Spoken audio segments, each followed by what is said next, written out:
If you're watching this video or any of my other videos for that matter, then you know that I do e-commerce SEO, and this is a digital marketing channel where we help brands grow their organic search revenue. So you show up higher in Google more frequently, you get more clicks as a result, and you make more money. Now, SEO is great.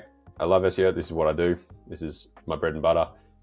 However, there are a bunch of other digital marketing channels that I've kind of touched on before, I've worked in, and I wanted to talk about how they all kind of tie into your brand and how you can use them to kind of boost your SEO as well. As I said, I do SEO for e-commerce brands here in Australia, but as I said, there are a bunch of different digital marketing channels that you can invest in, and you may be wondering which ones you should focus on, which ones you should spend more money on. And if you're early in your brand, you might be wondering which one you should kind of start with first, which one should be your priority. Now, there's no kind of set answer to that. Obviously, every brand is different, but I just wanted to talk about these real quick. So first of all, we've got PPC, which is pay-per-click. This is your Google ads, your Meta ads, Facebook ads, Instagram, so forth. This is where you're paying those platforms to show up in front of people, and you're paying for every click that happens as a result. So for Google, you pay to be at the top of the search results. For Facebook, Instagram, TikTok, Meta, whatever it may be, you pay to be in front of users when they are scrolling those platforms and when they are searching for different things. And so this is the backbone of e-commerce. You need to pay to be in front of people, which is great because you can kind of put money in and you can get money out relatively easy.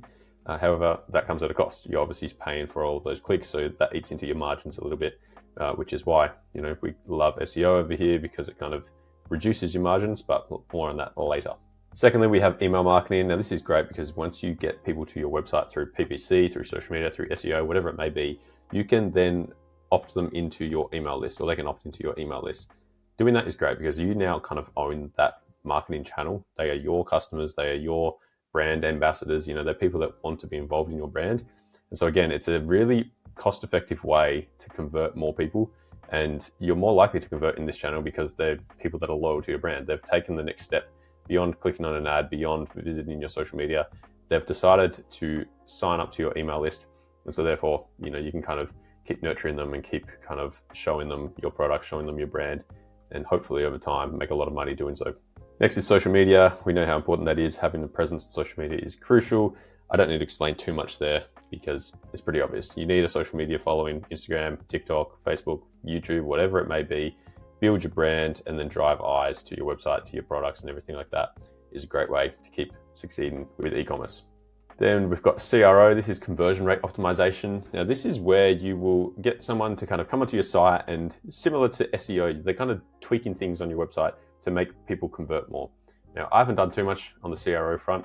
I know some people that do really well in this area, and I know that it is super effective, especially for larger e-commerce brands, where small percentages can make a massive difference once you get to that 7 and 8 figure range. And so CRO is something that could be worth looking into. And then finally, you've also got influencer marketing, where you reach out to influencers, collab with them, they can promote your products, they can be a brand ambassador. This all kind of ties in with everything else. Again, haven't done too much myself in this area, but it is super effective for e-commerce. That's a little breakdown of all the digital marketing channels, but how does it tie back to the thing that I do, which is SEO? Well, let's think about it like this, right? If we have a user, this is my poor face of a user here, and they have no touch point at all of your brand. They've never heard of you, they don't know what you are, they don't know how you exist. The first thing you're probably going to do is you're probably going to pay for ads to get in front of that customer. And so by doing that, they now have eyes on your brand. They understand who you are. Then, they've seen your brand, they've seen your products, they understand what it is that you sell. Now, you might get lucky and that person might just convert straight away. They might buy a product. They might then become a loyal customer simply from an ad. That can happen. That does happen. However, quite often you'll see that you have to do multiple touch points from the ads, and they have to see multiple ads of yours before they buy. Now, that's fine. But what this does is this ties into, they've now got all these different touch points on your brand that they've seen. And what they can do then is they might do some more research. They might then themselves have a look at your social media and see what your brand is all about and understand what product you sell, understand your brand motto, your brand mission, whatever it may be. And so they're doing some more research. So then you serve them with more ads and they've seen your brand even more times. And how this ties into SEO is they might not necessarily convert from an ad. They might not necessarily remember your brand, but they will remember your product. And what they do from there is they can go into Google, into DuckDuckGo, whatever their search engine is, Bing or something, and they might search for your product. They might not necessarily search for your brand, they might search for your products. So let's say you sell L-shaped couches. This is a video I did recently, so I'll use that one.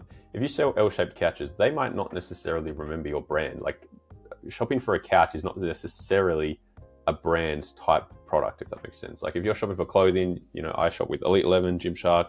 We have the brands that we're kind of loyal to in those things. For something like L-shaped couches, for me, that's not something that I'm necessarily looking for a brand. I'm looking for a good product. And so if you've got all these ads for all your L-shaped couches and you're showing it to a customer, they might look into social media for your brand or for that L-shaped couch. But what they're probably going to do is they're probably going to search Google for L-shaped couches.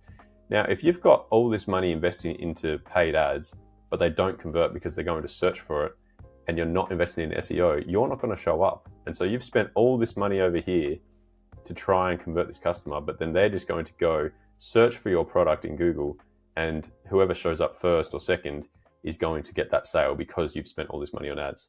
And this is something that I've heard many stories of, where people will invest thousands or hundreds of thousands into paid per click, but if they're not doing anything with their SEO, then they're just missing this massive bucket of money that their customers want to give them because they're looking for their products, but you're not making the most of it because you're just simply focusing on this one channel over here. You're not focusing on other channels. Now that's one example there. The same kind of example can be applied to social media. If you've got an amazing social media presence and you show up online, you've got a really good following on TikTok, Instagram, whatever it may be, the same kind of thing can happen. Some people might see your brand constantly and might continue to follow your products and follow your brand story, I should say.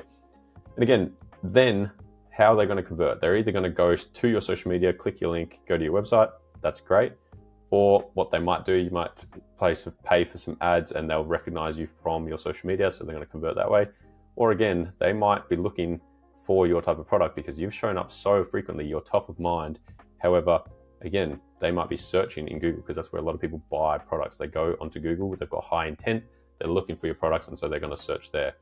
And so similar to what we said before, they might be searching for a t-shirt, for a desk, for a L-shaped couch. And if they go to Google, they're going to search for that product. If you're not showing up there, you're going to miss out on that customer. And so again, you can have all this exposure in social media, you can have all this money poured into paid ads, but if you then don't optimize your SEO, you're not showing up for those keywords when people are actually wanting to buy.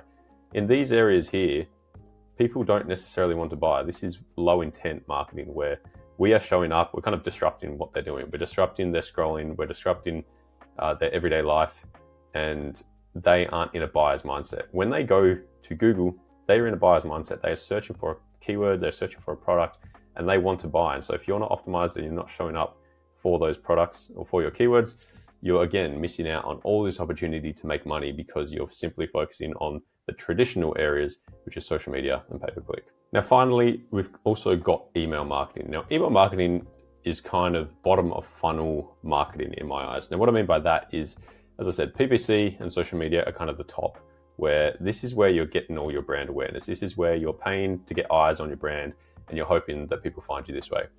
Then we've got these kind of areas here where SEO and CRO is helping people find your products when they are looking to buy and helping people actually buy with conversion rate optimization. Then we jump over to email marketing. And this is where people have either bought, they're looking to buy, or they're going to buy again. And so you now kind of own their attention because you've optimized all these other areas and because they like your products, they like your brand. And so they've signed up for your email marketing list. Now, this is where you will probably make the highest margins and the most money with email marketing. But that's only if you have an email marketing list. If you have no one to send emails to, then this channel is kind of irrelevant. And so you need to get emails on your list. You need to get people to your website and you need to get people onto your email marketing list. And so how do you do that? Well, as we've talked about, you need to pay for ads, get eyes on your brand, and then they'll enter via your email marketing. Once you invest in social media, then people are going to look at your social media and then they're going to go to your website, sign up for your email marketing. And finally, if you invest a lot of money into SEO, you have all of these things feeding into your SEO channel, you're going to get more people through SEO, more conversions, and then again, you're going to increase your email marketing list as a result. And so all of these different channels kind of feed into your email marketing. But again, it's SEO that's going to give you the highest amount of high intent users, because this is where people are looking to buy. People are looking to buy when it comes to SEO. People are scrolling when it comes to social media and pay-per-click. And so you're going to get higher cost per acquisition with these channels, and you're going to get lower margins compared to what you do with SEO. And so then the emails that you're going to receive from SEO are probably going to be higher converting emails, because those people have the intent of buying your products and they've taken the step to actually look for you. Compared to someone who comes for an ad or social media, they might be just looking for a discount. They might just be looking to get a quick buck out of you and try and get a cheaper price. Whereas here, these are going to be where you get your loyal customers from. Hopefully that all makes sense. I've kind of rambled on a little bit here, but it all kind of ties into SEO. And yes, I run an SEO studio. Obviously, I'm a little bit biased here, but I've worked in all these different channels before, and I can tell you that I know SEO is where the highest return comes in the long run. This is where, as I said, you're going to get the highest margins. You're going to get the most loyal customers as a result. And it also feeds in from social media. It feeds in from pay-per-click. And it is where you are going to make the most return in the long run. So if you need SEO for your e-commerce brand, click the first link in the description and you can book a call with me. We can have a chat and hopefully get you cooking with some SEO. If not, make sure you subscribe or leave a comment down below with whatever videos you want or any questions you have about this kind of stuff. My name's Zach. Thanks for watching. I'll see you in the next one. Cheers.